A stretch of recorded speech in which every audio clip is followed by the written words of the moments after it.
ইনশাল্লাহ এই দশম গ্রেডের দাবিতে আমরা 21 ঘন্টা এখন পর্যন্ত এক ফোঁটা পানিও পান করি না।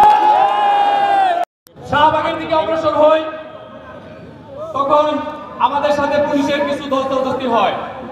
যা হোক, আমরা পুলিশকে লক্ষ্য করে কোনো কিছুই করিনি, তারাও শান্তিপূর্ণভাবে আমাদেরকে এখান থেকে ফেরানোর চেষ্টা করেছে। যাই হোক, এক পর্যায়ে আমি সামনে থেকে পুলিশকে লক্ষ্য করে বলছি যে আপনারা আমাদের শান্তিপূর্ণ আন্দোলনের সমর্থন করুন, আমরা আপনাদের বিপক্ষে নই, আমরা চাই দশম গ্রেড।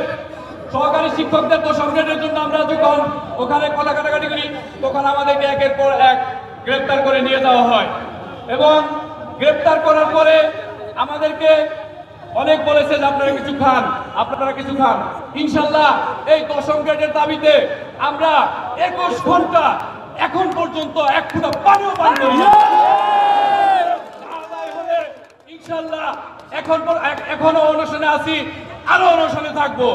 সকলকে আমার অনুরোধ, সারা বাংলাদেশের শিক্ষককে অনুরোধ করছি, আপনারা আমাদের দাবির পক্ষে যে কর্মসূচি আসছে, কর্মসূচিগুলি অবিলম্বে এখন থেকে পালন করুন।